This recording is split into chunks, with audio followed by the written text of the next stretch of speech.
There's a moment in almost every wartime archive where you pause and think, how did she even survive that long? A ruined village, a collapsed barn, a strip of no man's land frozen into brittle earth, and somewhere in that silence lay a Soviet woman with a rifle, waiting, barely breathing, watching for the single movement that would decide life or death. Men who fought on the Eastern Front later admitted it quietly. Nothing frightened them more than the thought of a Soviet female sniper.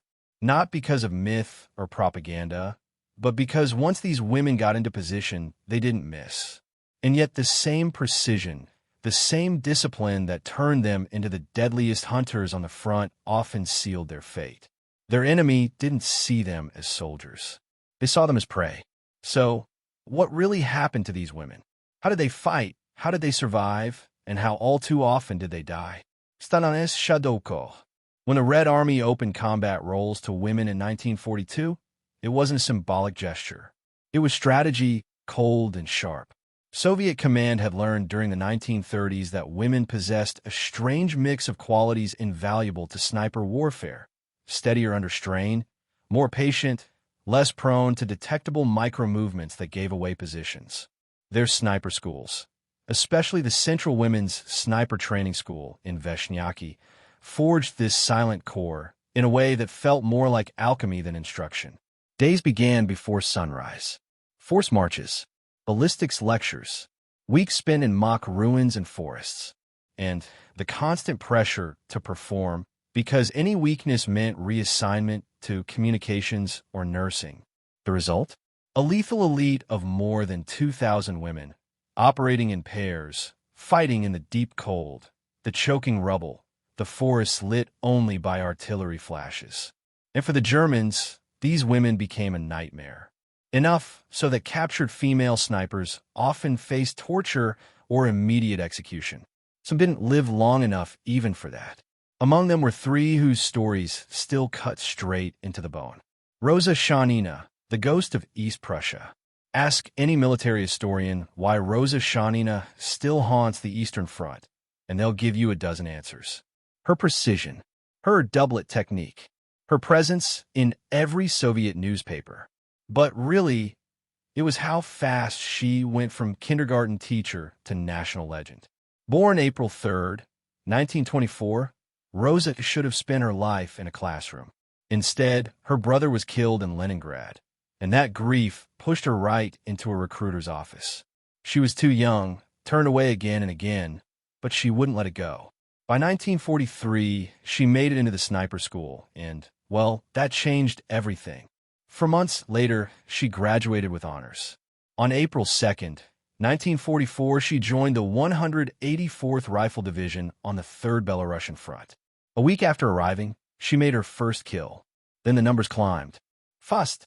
By July 1944, she had 13 confirmed. After the fighting in Vilnius, another 12. The total rose to 42 by late November. Then 51. Then 59. And all of them verified, witnessed, signed off. Rosa refused to exaggerate. "A number is a life," she wrote in her diary. "If I didn't see it, it isn't mine." Her doublet technique, 2 shots on 1 breath cycle, became legendary. Enemy officers dropped before anyone knew where the fire came from. German spotters learned to fear the silence between artillery bursts. But East Prussia in late 1944 was a meat grinder, even for the best. On January 27, 1945, near Ilmsdorf, her unit crossed open swampy ground under mortar fire. A wounded artillery officer fell, and Rosa didn't hesitate. She crawled to him, shielded him with her own body. A mortar round struck behind her and tore through her lower back and torso. She died hours later, age 20. Her grave was a patch of frozen mud marked with her bayonet. Not even a cross. Alia Moldagulova, the steppe orphan who became a one-woman offensive. Alia Nurmikhamdovna Moldagulova didn't come into the war with anyone behind her. Born October 25, 1925, orphaned young, raised in Leningrad's boarding school number 46, she learned early that no one was coming to save her.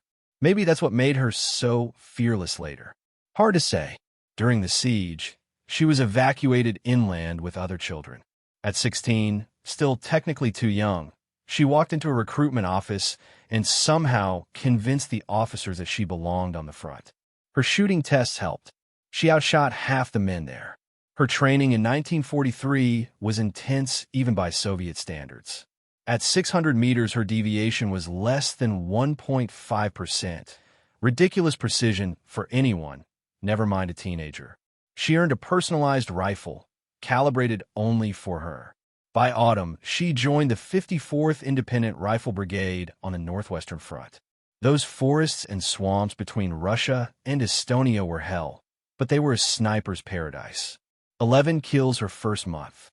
By December, 56 verified enemies eliminated. Her documents were immaculate. Every shot signed off by her commander, Lieutenant Golikov. No propaganda fluff, just brutal arithmetic. Her last operation was January 11th, 1944, near the village of Kazachika. The unit needed to break a fortified MG-34 nest that was ripping their line apart. Aliyah crawled for hours under direct fire, inching closer with every burst of German rounds. She took out 3 flank soldiers, then the gunner. A grenade landed beside her. Shrapnel tore through her shoulder and thigh. Still, she pushed on, grabbed an MP-40 from a dead German, and stormed the trench. In a hand-to-hand fight that followed, she killed 3 more. Then a final rifle shot hit her abdomen. She died in a field hospital on January 14, 1944. For days after turning 18. 78 confirmed kills in under 5 months. A record that still unsettles people. Tatiana Beremzina, the most brutal execution of the Eastern Front. And then there's Tatiana Nikolaevna Beremzina. Her story. Honestly, it's the one that makes even hardened historians go quiet for a moment. Born December 19, 1919, trained as a geography teacher, she had the mapmaker's mind, distances, lines, terrain.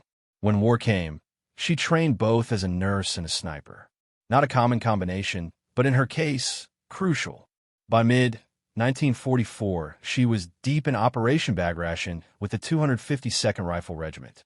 16 kills in her first months, steady, controlled, verified. On July 4, 1944, her unit crossed a river at night, holding a small forested sector near Pekalin. By dawn, they'd taken heavy losses. Tatiana fought as both sniper and medic, holding positions, treating the wounded, shifting roles like she'd been born to do it.